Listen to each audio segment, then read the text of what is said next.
E-waste is a massive problem, even if you say you don't care about the planet, and you really should. It's our home. But there's other negative effects like pollution, health risks, and also resource depletion. You're not going to be able to buy new devices in the future if there's no resources to actually make them. And that's one of many reasons why I started this project. Nintendo has sold over 127 million units. That's a lot of Switches out there in the wild, and unfortunately a lot of them will end up e-waste and then in landfill.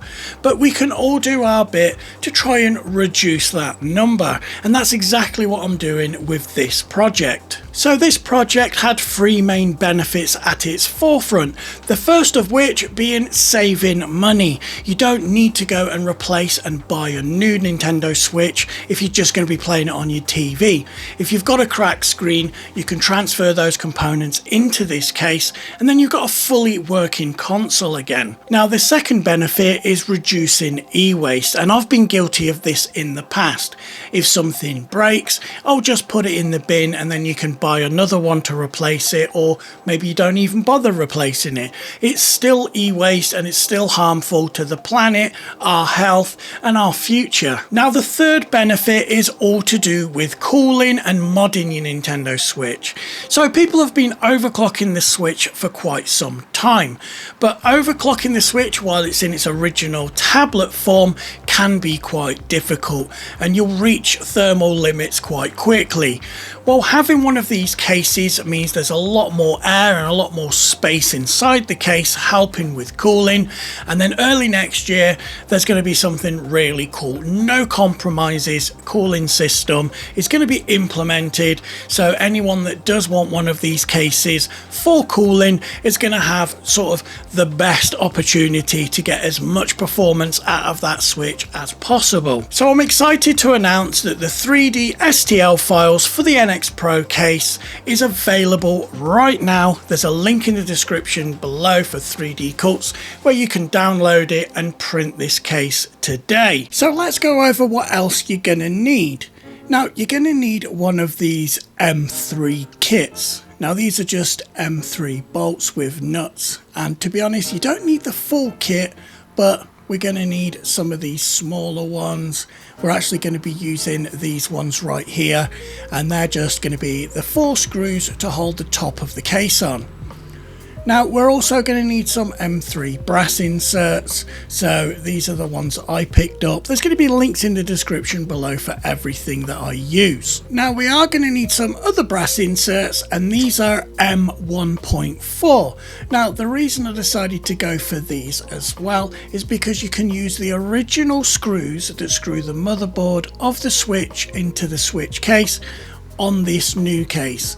So basically you can use all the existing screws for the motherboard. Now one of the other things you're going to need is a USB-C to USB extension, and this only needs to be 20 centimeters, between 10 and 20 centimeters. Again, link is in the description. Now I thought it'd be really cool to showcase some of the colours that I've printed it in.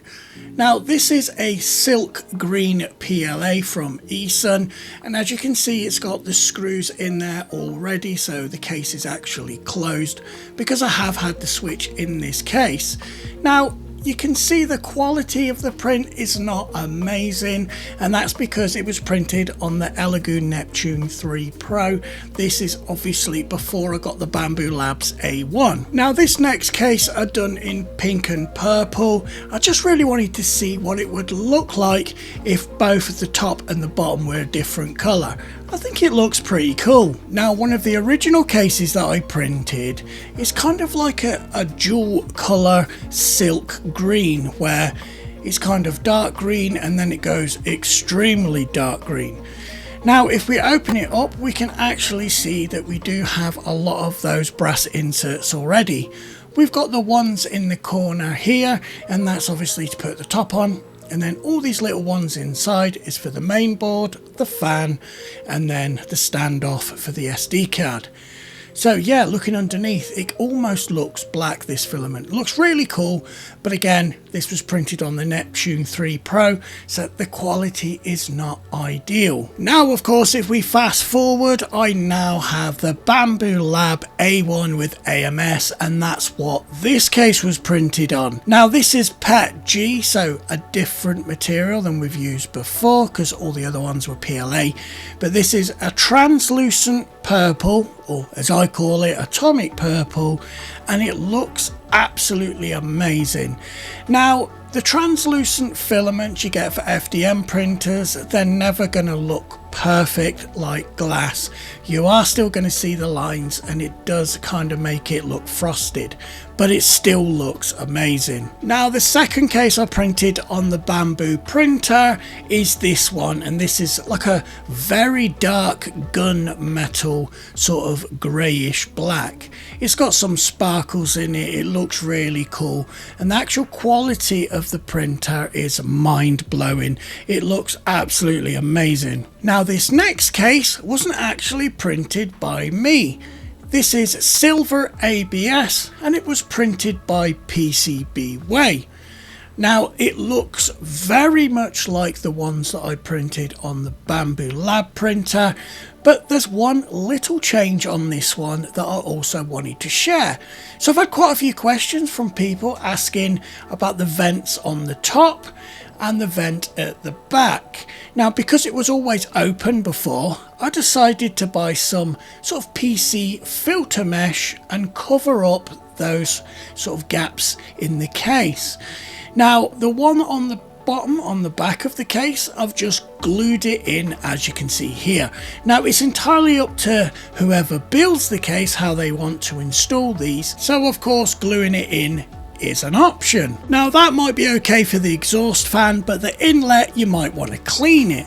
So what I've done here is I've used some magnetic strips. We've got some on the bottom of the case and then some on the filter, so it just snaps into place, well, sticks in place even. So if you do want to clean it out, it's as easy as taking the top off and then cleaning the filter. Now, the next case is done by PCBway again, and it's something really special. We've had it printed in clear, transparent resin, and basically it just looks like glass. It looks absolutely amazing. You can see all the components inside. The finish on this case is absolutely amazing, and if we have a look at the case that I resin printed in atomic purple, you can see that it's not as translucent as this. Now, the project is really designed to be FDM printed, but what's the difference between resin printing and FDM printing? Well, to keep it as simple as possible, you have a vat of liquid resin. The build plate drops in, the UV light comes on, and then it cures a very, very, very thin layer. Now, it does cure the whole layer all at once, and then it lifts up, goes back down, and then it cures another layer. FDM printing uses a spool of plastic. It melts it through the eye of the nozzle, and then it basically draws each layer one by one from start to finish. Now, getting the results that PCBway has here, you would need to do a bit of post-processing, some sanding, and then spraying it with some sort of top coat or lacquer, but it looks amazing. And you guessed it, PCBway is a sponsor of today's video. Now, I really do mean it when I say a lot of the projects that I do wouldn't be possible without PCBway. So if you have a project that needs a custom PCB, or maybe you need some 3D printed parts, well, PCBway has your back with their fast, reliable and friendly service. And that's whether you're ordering some one-off prototype parts or you want to go into mass production for that exciting new project you've got planned. And just look at this resin printed case they did for me for the NX project. As always, there'll be a link in the description below, and thanks again to PCBway for sponsoring today's video. So this project has been great fun, but I want to get more people involved, and it is an ongoing project, as I said. So right now in the description below there's a link for 3D Cults where you can download version 1 beta of this case and print one straight away at home. Now the reason that it's in beta at the moment is because I want as many people to print this case and then provide feedback. Now it can be feedback as in suggestions, or you could actually remix the model, make changes and then send it across, and those changes could end up in the final version. Now one of the most important goals, and something that I would never go back on, and that came off the back of a question when I first announced the project, when people were asking, are you going to be making a kit and then selling it? Now that's not the direction that I wanted to go in, because I wanted this project to be bigger than that. I didn't want it to just be like a cash cow so I could make it and then sell loads of them and then reap the rewards of all the money. What I wanted to do was bring the community together, have feedback from people, make improvements and make the best possible case for the Nintendo Switch.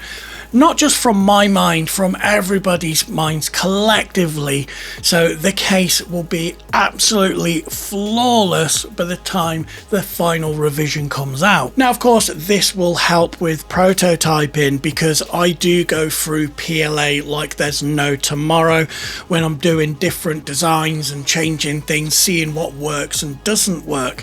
So I've ended up with a massive box full of which potentially is scrap PLA that I can't do anything with. Again, I'm looking into recycling, because let's face it, we need to look after this planet because nobody else is going to do it for us. So just some final thoughts before you go. I can't wait to see what colours and materials you print this case in, and I'm so looking forward to the feedback and suggestions going forward. So if you've made it this far in the video, then first of all, thank you, I really appreciate it. And just for you, here's a little bit of sneak peek information. So early next year, I'm going to be developing a controller, a temperature controlled fan controller.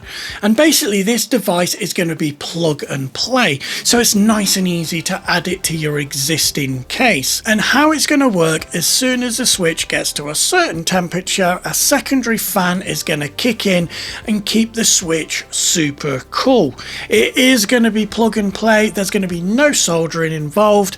And how I sort of hope it's going to work, it's going to be integrated into the top of the case. So if you have got one of these cases already, all you'll need to do is print the new top section that has the cutout for this new fan. And that's just one of many ideas that we have for this project going forward. Now, if you enjoy this content and you want to be kept up to date with this project, you know what to do by now.